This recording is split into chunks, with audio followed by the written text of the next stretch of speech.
Chapter 6 Cowboys Don't Cry by Marilyn Halvorson.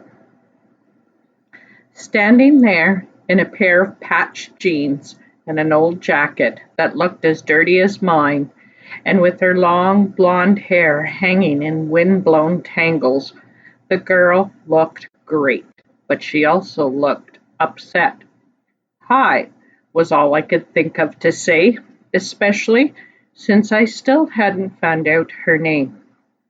"Shane," she said out of breath, like she'd run a long way. "You've got horses in the pasture along the road."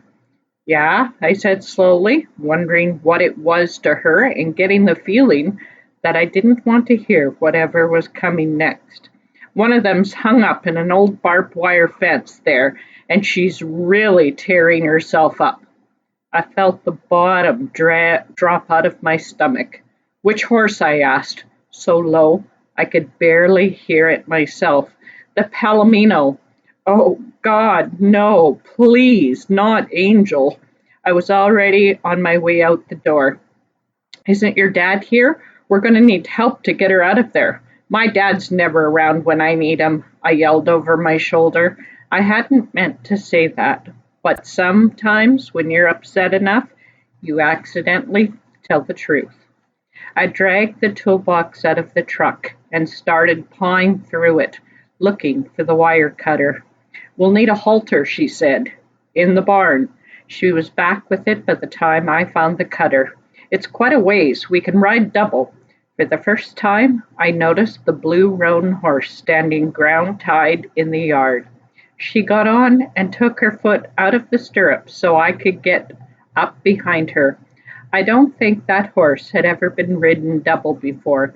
I could feel him getting ready to buck, but the girl said, "Blue," in a tone I wouldn't have argued with either, and booted him in the ribs. We took off at a gallop. Even in the half-dark I could see Angel's white mane and tail from a long way off, but not as soon as I could hear the sickening screech of wire being jerked. We were still 100 yards away when the girl pulled the roan down to a walk. At first I was wondering what she was doing, but then I realized she was thinking straighter than I was. The fastest way to panic a scared horse is to ride up behind it at a dead gallop. We were close enough to see the blood when she stopped the roan and handed me the halter. "She knows you. I'll stay here till you get a hold of her." Angel wasn't fighting the wire anymore. She was wrapped up so tight she could hardly move. Blood and sweat trickled down her legs onto the ground. She was shivering all over. "Whoa, Angel," I said softly. My voice didn't sound like me. "Easy, girl." I moved closer. She snorted and tried to back up. A loop of wire tightened around her rump, and she went crazy again. She tried everything. She reared and kicked and fought, but the barbs just sawed deeper. Suddenly she gathered all her muscles and jumped. The wire screeched, and I prayed she'd break loose. But she didn't. The wire held, and she fell heavily on her side. She couldn't get up. I knelt on the ground beside her. "Please, girl, just lay still. Easy, girl, you're gonna be okay." She didn't move as I slipped the halter over her head. Then the girl was beside me with the wire cutter in her hand. "Where do we start?" she whispered. "I don't know," I said, holding out my hand for the cutter. "You hold her head. I'll cut the wire." I had a feeling that somebody was going to get cut up before we were done, and I didn't want it to be her. She handed it over. It was going to be dark soon, and I had to start somewhere so I could cut the wires that weren't too tight first. As I did, I could see that most of the cuts were messy, but not deep. Angel's chest was laid open in a couple of places, but I'd seen lots of horses with cuts like that, and they had healed fast. Behind me, I could hear the girl talking baby talk to Angel. It didn't make any sense, but it was sure working. Between talking and rubbing her ears, she had that horse practically hypnotized. That's real good. Just keep talking to her like that, I said over my shoulder. Then I realized I still didn't even know who I was talking to. Well, what is your name, anyhow? It was out before I thought about it sounding like I was mad at her or something. She didn't even look up, but I saw a half smile cross her face. Casey Sutherland, she said. Her tone of voice didn't change. She probably thought you talked to crazy horses and confused kids the same way. I had all the wires loose, I thought. Then Angel shifted a little, and I heard the twang of wire again. It was her hind leg, the underneath one. The wire was around the hock joint and worked in so deep it was out of sight. One end was still fastened to an old post, and the other end was buried in the mud. If I cut either end, the tension from the other was going to jerk the wire out of the horse's leg, and she was going to go straight up. You better get out of the way, I said to Casey. All hell's going to break loose when I cut this wire. Just do it. She didn't move. The only way I could cut the wire at this angle was left-handed. Real handy. I grabbed the wire with my right hand to take as much tension as I could. Then I jammed the jaws of the cutter together.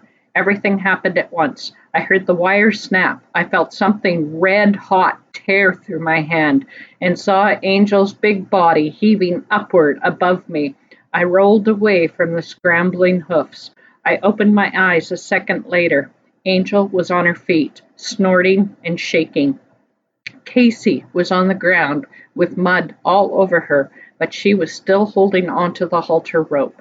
She didn't move as I got up and eased over to Angel. I've got her, I said, and Casey let go of the rope and slowly stood up. You okay? I asked. Yeah. Are you? Yeah, I said. About then I noticed my hand was bleeding some, but it wasn't bad, so I shoved it in my jean pocket. Casey walked slowly around Angel. The back leg's bad. I'd better get my mother. Your mother? Yeah, she's a vet. Our place is next to yours, and her clinic's there. Try and lead the horse down to the barn where there's some light. We'll meet you there. I heard the roan's hoofbeats fade away up the hill. Every step seemed like forever. I didn't think Angel would make it down to the barn, and I wasn't sure I wanted her to. That the way that leg was dragging, I was afraid she was walking to a mercy killing. The lights were on in the barn, and a van was parked outside. Casey's mum was a blonde too, but kind of faded and gray streaked. She was a lot older than I'd expected her to be, and she looked really tired. She hardly noticed me as she started sweet talking Angel, running her hands over her neck and shoulders, gradually working her way back to the hind leg. Bring that light over here so I can get a good look, Casey, she ordered. Casey shone the light right on the wound, and I got a good look too. I also just about got sick, though that through the shredded flesh and oozing blood, the light caught the dull white gleam of bone. I turned away and leaned my face against Angel's neck, wishing I was dead. Mrs. Sutherland sighed. Well, there's a chance. Anyway, I can't put her down without the owner's consent, so we might as well try. She seemed to be telling, not asking, so I didn't say anything. There wasn't much to say anyway. She gave Angel a couple of needles that calmed her down a lot. Then she went to work, cutting, cleaning, and sewing. She did the surface cuts first. She just put some kind of salve on most of them, but she put a couple of stitches in Angel's chest. This would heal all right without the stitches, but they'll cut down on the scarring, she said. That made me start hoping. Scars on a permanently crippled or dead horse don't matter much. Then she started on the leg. She probed around in the cut for a while, then she looked up. Well, you can thank God the tendons aren't cut. If they were gone, she didn't need to finish that sentence. She worked on the leg for a long time. Finally, she wrapped the whole joint in some kind of stretchy bandage and straightened up slowly, as if her back hurt. That's about it. Now all we can do is wait and see. Will she get better? I asked. I must have sounded about 6 years old, but I couldn't help it. Mrs. Sutherland smiled, a tired, sad kind of smile that made me think she'd been asked that question a lot of times, but that the answers had never been easy. No promises, kid, but I've seen some pretty hopeless cases full of the experts. I guess I must have looked about 6 right then, too, because suddenly she put her arm around me and gave me a big hug. I'd never been hugged by a vet before, but it sure felt good. Don't give up on her yet. She's got good stuff in her. Then, before I had time to digest that, she swooped down like a hawk, grabbed my wrist. "What's this?" she demanded. I'd forgotten all about the cut on my hand. It didn't hurt much, but it bled enough to make a real mess. I shrugged, got tangled up while I was cutting the wire off her. "Hand me the disinfectant, Casey." It was the same stuff she used on the horse, and it sure was horse strength. I couldn't help trying to jerk my hand back, but it didn't matter. She was used to holding 1,000-pound horses, and I don't think she even noticed. So I stood there sweating while she cleaned the cut out good. "Well, you'll have to go to a doctor for a tetanus shot," she grinned. "My needles weren't designed for scratchy, scrawny kids." I just had a tetanus shot a couple of months ago. It was the last school I'd gone to. I got there just in time for tetanus shots, fluoride treatments, and the Where Babies Come From films. They must think kids don't watch the soap operas and Fire Prevention Week. By the time they got around to schoolwork, we were moving on again. Mrs. Sutherland didn't give up easily. "Okay, but I think I'd better run you in for a couple of stitches anyway." No, I hadn't planned to say it quite that way, but it just came out. I was feeling bad enough without replaying that old scene from the past. And then she noticed the scar on my hand and gave me a curious look, like she was going to start asking questions. Please not now, I thought.